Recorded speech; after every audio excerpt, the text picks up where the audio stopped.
Straighten your back, young man. What's up, beautiful people? This is your girl Ingrid of I Divine Beauty, and you are joining me for our Wednesday conversation series. Our first guest, Lamont Simmons, is a New Orleans native and is the epitome of evolutionary.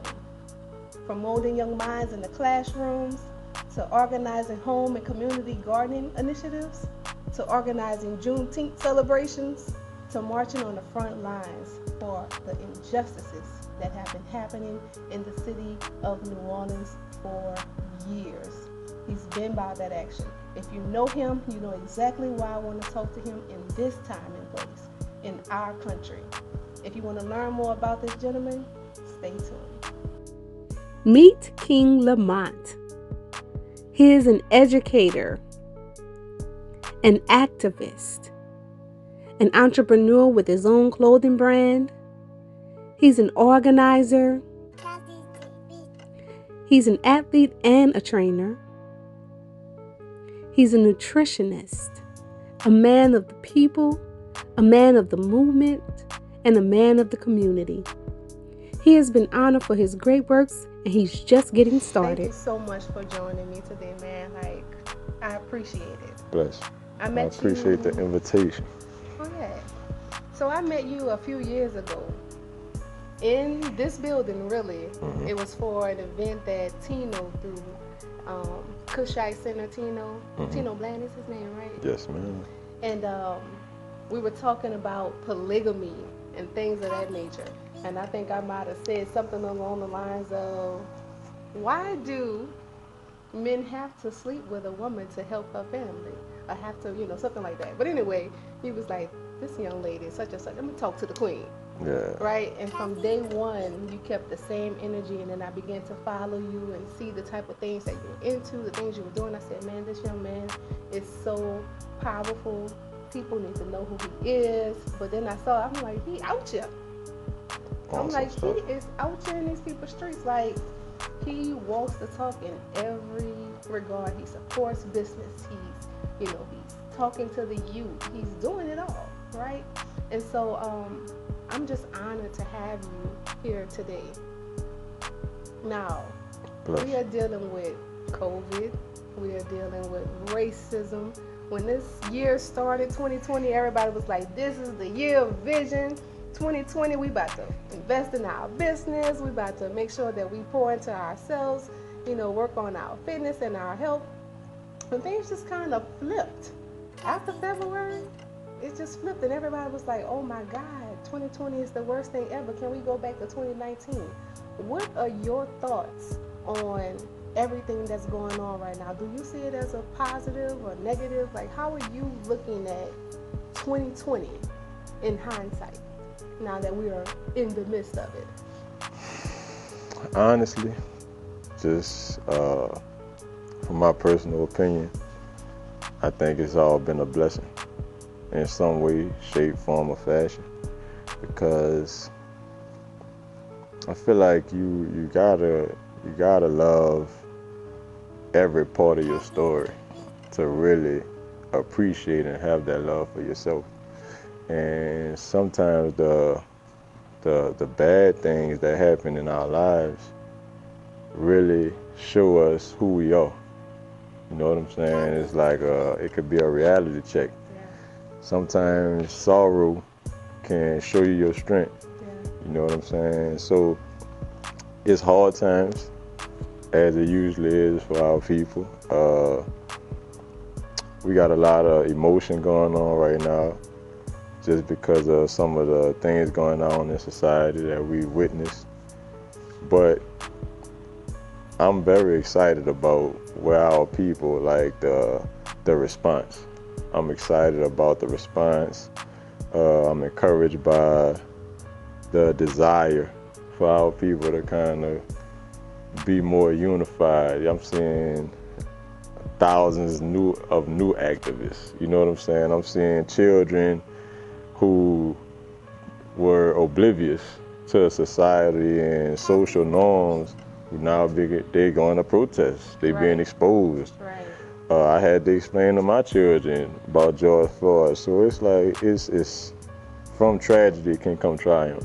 Yes. And that's the way I look at it as well. I look at it from the standpoint with the third eye. Sometimes things can seem chaotic, and sometimes beautiful things come out of it. Sometimes some things have to be torn down in order to be rebuilt the correct way. And I feel like that's what's going on. So we still have that 2020 vision thing going on, where it's bringing about, so many things have began to be uncovered. So many things that were done in the dark are coming to light. And so it may not be the way that we initially expected it to happen, but guess what? It's happening, and it is a good thing. It is a good thing. So I'm in total agreement with you there. So as a nutritionist, looking at COVID, and your wife is also in the medical industry, yes, ma'am. Tell me what your thoughts are watching this all go on from a nutritionist perspective. Well, being a nutritionist, you always look at this disease or shortcomings in our health as some type of dietary relation malfunction. Maybe we don't have enough of something in our body, or we have too much of something in our body, where you either have a deficiency or you just have a overabundance of some type of nutrient in your body. And we always just focus on immunity support. That's just our response to any type of disease, virus, anything. We believe that, whereas Western medicine believes that you can destroy viruses and bacteria and germs, we have the understanding that these things are microscopic, they're everywhere, so it's impossible to fight something invisible. Not that you can't do prevention or that you shouldn't be sanitary, but just saying that there's no way, that 99.9%, that's not everything. Right. So it don't take a lot for a body to fail. So we kind of really focus on making sure that we giving our body the right things, the right nutrients, minerals that it needs to rebuild cells, to fight off disease, to make sure that our white blood cells are at tip-top performance, so that when we do come in contact with these things, our body system can take care of itself.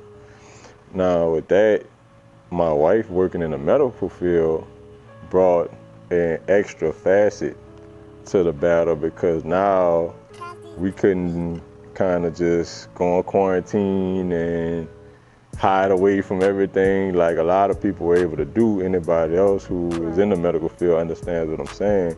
So we kind of had to take a stance to plan, not the plan of avoiding it, but to prepare to when we do come in contact with it. We gotta almost expect that she's in the hospital every day. That's what COVID is going every day. So we're going to come in contact with it at some point or another. Nutrition is prevention, so you got your natural herbs, sea moss, and all. Right. So what we did was really increase our sea moss. We started getting on hot teas. We increased our fruit intake. We also started doing more smoothies during that time, making sure my children was also following along as well. It's really hard with children, but what we did something fun with them. We started putting the healthy drinks in a shot glass. Oh, right here. Y'all know y'all not allowed to touch the shot glasses. We're gonna let you touch it this one time if you drink this celery juice. You dig? Right. So we try to make it add some fun to it for the children. But man, after doing some research and finding out how focused it was on the respiratory, I also found out some ways, if you did come in contact with it, to kind of heal yourself and heal your sinuses, because it really attacks the sinus and the breathing. So it's about heat, steam, as well as breathing treatment. You could give yourself a breathing treatment, you know what I'm saying? Just some of the elders, like my grandmother used to do it when you get a cold or you can't breathe, boil a pot of water. Sometimes she might throw some mint leaves in it and just go stand over the pot and breathe that in. That was... The elders knew. Come on. Everything that they taught us, we would be so good. Come on. And we would just listen. And it's crazy how much stuff is really we still hold on to that we think we lost, but we really didn't lose.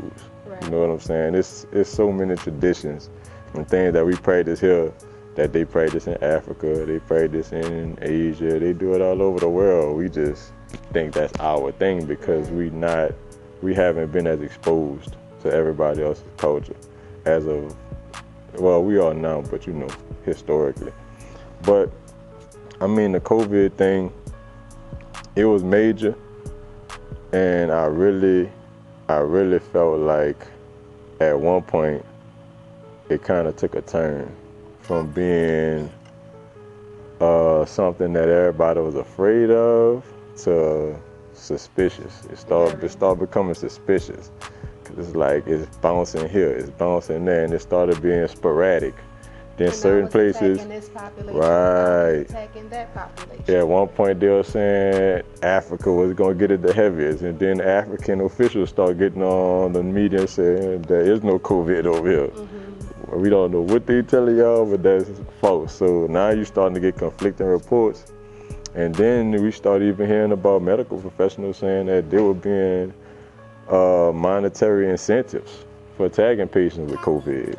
So given all of those suspicious, media ploys and narratives concerning COVID, what would be your message to the community concerning COVID, and what should be our concern? Should we even be concerned? Always be concerned. Our people, and this is from my personal opinion, I'm not making no laws for anybody, but our people, we have to realize here in America, we are behind enemy lines. We can't look at slavery as a hate crime. That's not what that was. We were prisoners of war.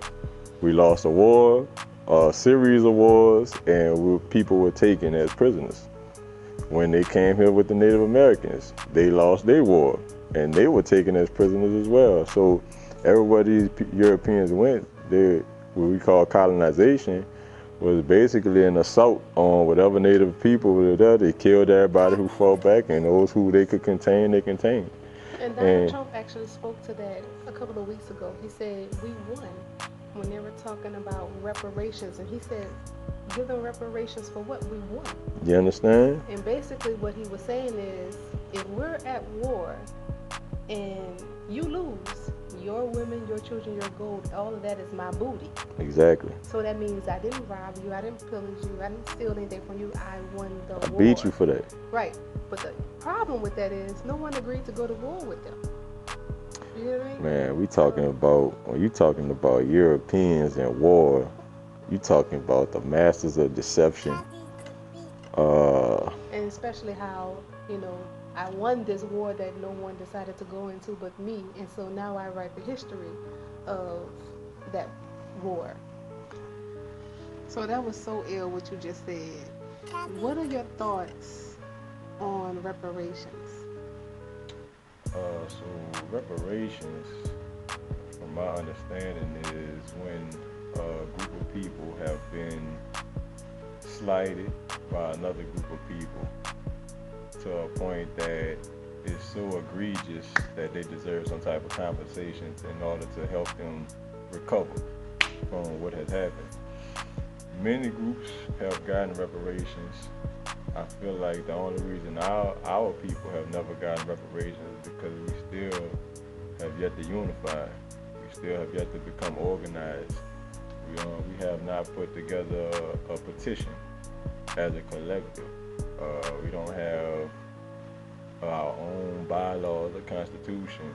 So without having a standard that we all can practice and participate in, it's hard to gain respect on the level of government and finance and economy if you don't have an actual platform to stand on. Do you think sovereignty is necessary for that?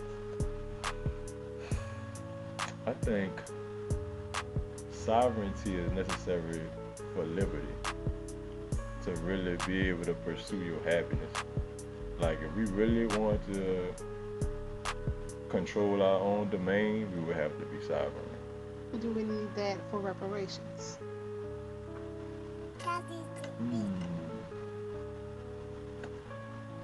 I don't think we would need that to get reparations, I think we would need reparations to become sovereign.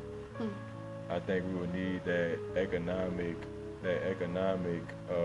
injection in order to take the steps to become a sovereign nation, or a nation within a nation. Because it's one thing to come together.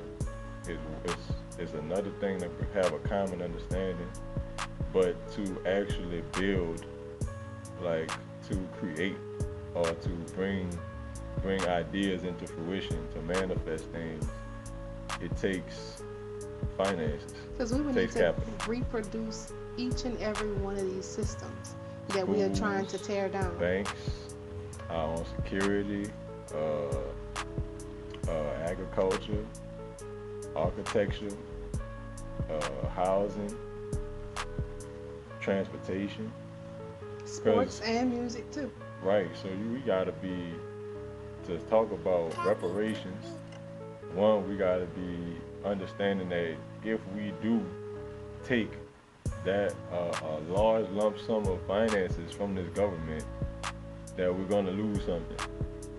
Like, they're not gonna give us that. We're not gonna have our cake and eat it too. Right. If we do get reparations, they're gonna take away some of the things that we're participating in. But what you're talking about is accountability. Right. There's So, going to be an accountability for us to take what we feel like we got, which is not going to be necessarily what we deserve. exactly. But we have to be wise with it. Responsible. Because as soon as we get them reparations, it's not gonna be, now the black people get to stun on the white people, now we got money. That's Right. not how that's gonna work. Right. Now we need to build these If systems they for give real. us that money, boy, the people not gonna want nothing to do with us after that. So now it's gonna be on our earnings to, now that you have what you say you've been lacking, now what you gonna do with it. So let's take a step back. How do you feel like we would even be able to get reparations? We were just talking about it. We will have to have, we will have to start with some type of black convention. Like, it'll have to be some type of convention with all the leaders in different sectors, all of just the regular civilians. We'll need like unions. Like, it'll have to be like an exodus, basically. But first, we'll have to all meet and discuss how we want to go about this business. Right. Do you feel like we would need to change the messages that we put forth in our community overall, as far as like music and entertainment? Most definitely. Not saying that we would have to necessarily cut anything off, but saying that we would have to be very deliberate about what we endorse as leadership. Like, we can't just throw a song on the #1 chart because we like the beat. That's not gonna work no more. Right. Those days gonna be over.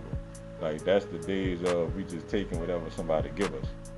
It'll become a day when we have to choose wisely what we want to do, because now we driving the ship.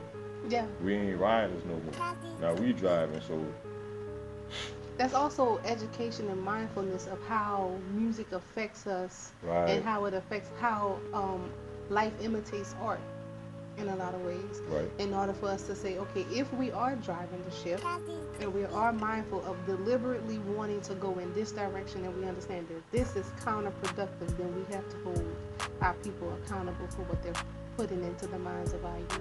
Right. Yeah, definitely. And I think we have people, like, there are people of conscience in the industry already. Like, so we're not talking about completely start from scratch. We got people with good moral compass in damn near every industry. Our people have infiltrated almost every industry, all the way up to the White House. So we're not starting from scratch, but it will be about coming together and making that decision. Start making those decisions as a collective. And making it cool to have a balance too. For our best interest, though. Not according to fashion or society. Right. Because now we're talking about creating our own society. Yes. We're talking about taking the visions of what we wish it would be like and making that real. And so now it's about being strategic. You got to be deliberate. You got to choose. And you got to make good decisions. And if you do make a bad decision, you got to be willing to take that off the table and say that was a bad decision. Yes. Pull that out. Let's replace that with something else. So what does that society look like for you?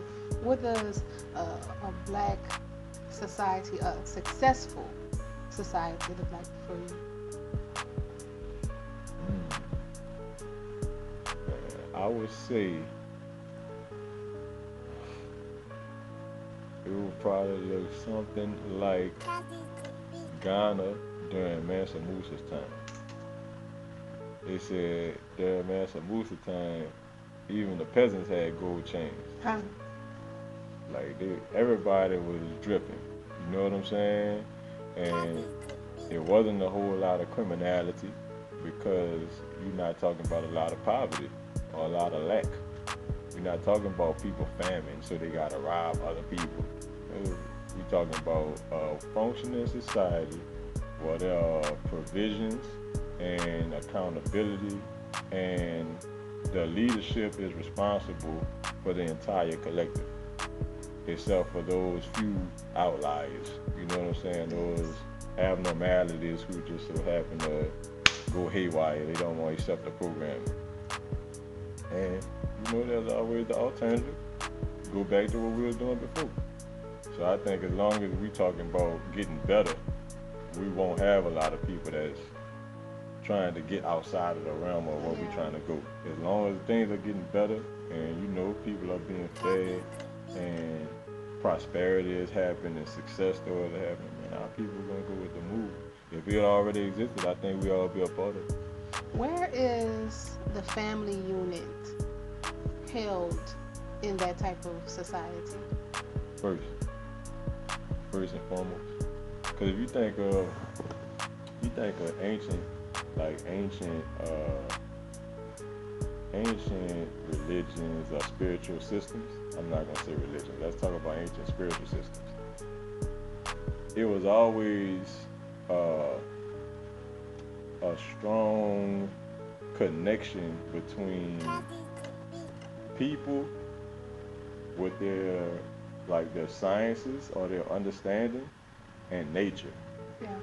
Like those three things were always connected. So in that family unit, when you look at the Ankh, right, the symbol itself is a representation of a man and a woman coming together, not in a perverted way. And there's power in the shape of the We're not talking about pornography. We're talking about nature. Yeah. If these two parts come together, something new is created, right? And so that's balance, right? That is the family unit. That's the man, the woman coming together to do what, to let God become present and create even new, something completely new from both of these two things coming together. And so that nature, you know what I'm saying, and that family unit, that have to be the centerpiece. It have to be. So families, when you're talking about building, raising a family, then protection comes into place. Mm-hmm. We're talking about building wealth, we're talking about a community that has reparations, that is putting family at the foremost, putting health at the foremost, at the front. Protection then becomes a question. Mm-hmm. There's a lot going on with police reform. People talking about dismantling police forces and all of these things. How realistic is that for our community to be able to protect and defend ourselves? And if that is a realistic solution, then how do we go about that? For us? Well, I'm sorry. Let's start with, what are your thoughts on defunding and dismantling police forces? Man, the police force is a horrible faction to me personally, because the barriers to entry are so low. Like, that's the scariest thing about the police. Like, what terrifies me about the police is that damn near anybody could be a police. Yeah. You got children who was bullied all through their life who become police. You got children that's awkward, socially awkward. You talk about a mental psych eval for those people who are then given the authority and power over others. Okay, that's a good point. Boom. Then you have people. You got two kind of police to me. You got people who have this hero complex. They want to save. And then you got people that's real villains who are trying to infiltrate. See what I'm saying? Right. So you got these two entities existing in the same faction, in the same uniform. They all have lethal force that they are permitted to carry around and execute at their discretion. Yeah. See what I'm saying? So Unchecked. now you putting the civilians at so much risk because you're not doing a lie detector test. You don't have no certain educational type of criteria that just has to be standardized across. Like we're talking police reform.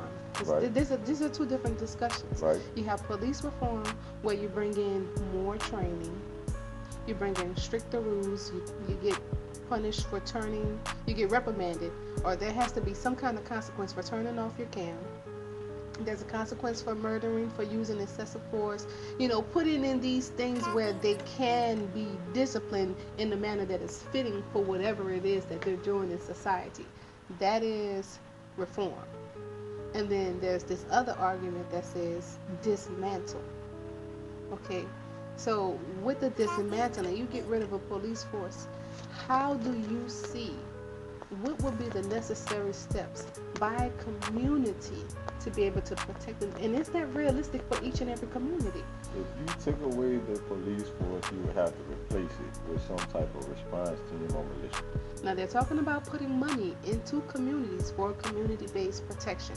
What does that look like in a community? It would look like similar to the police, but they would have their own set of rules, guidelines, let's say restrictions. Your community. What's the name of your neighborhood? That I live in right now? Algiers. You live in Algiers. Take the police out of Algiers. Give me 10 names. Give me 10 names. You live in Algiers. Give me 10 names that you would not mind protecting your community, that you would trust to stand beside you protecting your community.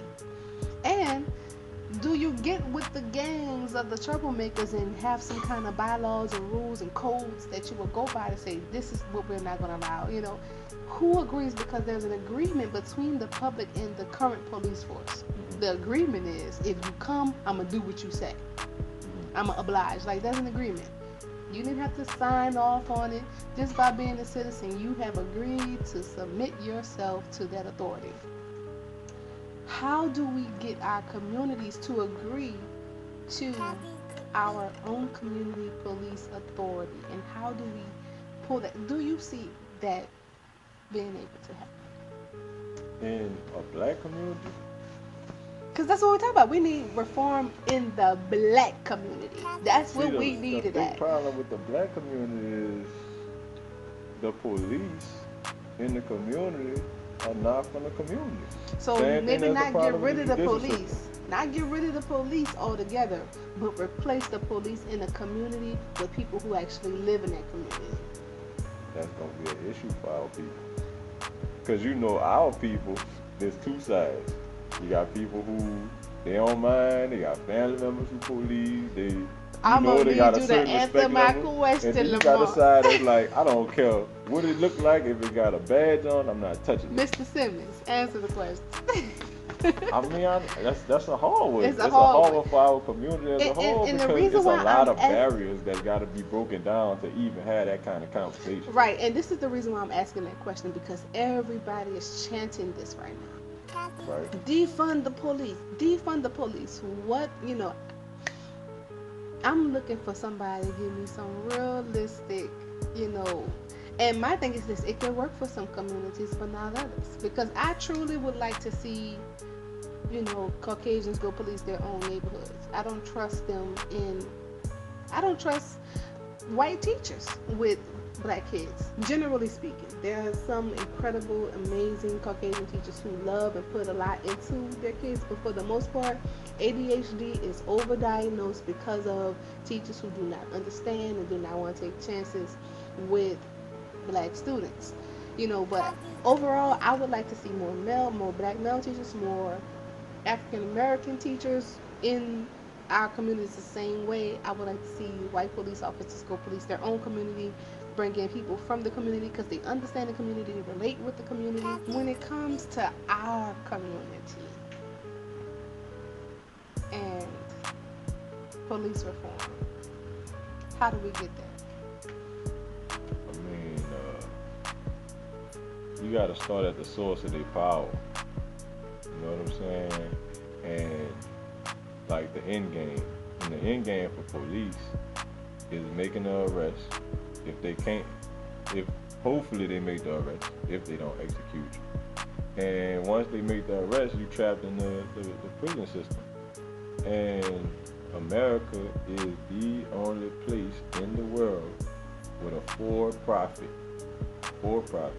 not non-profit, for-profit prison system. That's saying a lot right there. I mean, that's the key, because police reform and everything that we're seeking right now wouldn't be as dire as it was if it wasn't for profit to put people in prison. There wouldn't be the stop and first. There's a lot of things that just wouldn't be. That's why they lobby for so many laws. Why you think so many things are illegal? Man, you could hold the law book up at any civilian in America, and you're gonna find out they done broke some law within some time or some point or another. That's by design. Right. So basically, I could arrest anybody, and I'm gonna get them on something. Right. That's by design, because you're getting a certain amount of money. You're getting $1 per head that's in the bed, all the way around. Louisiana actually holds more prisoners than anybody in the whole world. Not the country, but the world. I was watching a documentary of one of my elders, Father Malik Rahim, and it's called In the Land of the Free. And they had a quote on there that it was a point in time in the 80s to the 90s that over 50% of Angola prison came from Jefferson Parish for about a decade. Over 50% of that prison was made up of people sent there by Jefferson Parish. This is the reason why, peace to the brother George Floyd.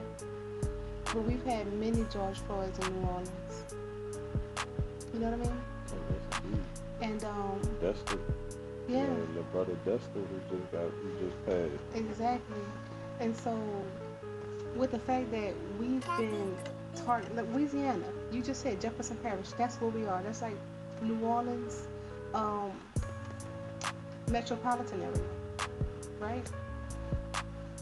For us to have those numbers, those statistics, as far as the prison system is concerned, for us to not have been risen up to stand for this, and I'm not saying us as in you, because I know you have been, but New Orleans as a whole, we should have been standing up.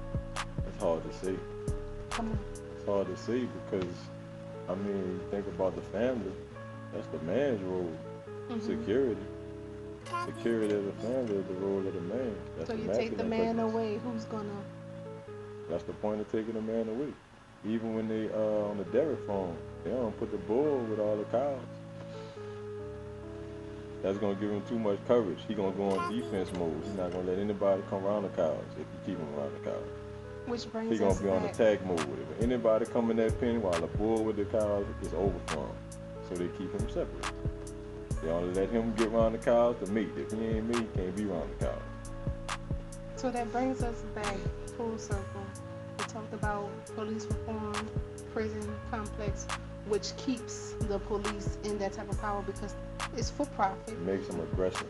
It makes them aggressive because they have to meet these quotas. They have to meet these quotas. It's the same thing with the government. They're charging us, they're taxing us for everything. You're getting these tickets. It's just not right for the government to be for profit. No, not like that. For crime, for them to be taxing every single thing. But anyway, point is, police officers are as aggressive as they are because they have these quotas to meet, to fill the prisons. So police reform would then have to start with the for-profit prison complex. Come on, brother. If you take away the place that they stashing all these criminals.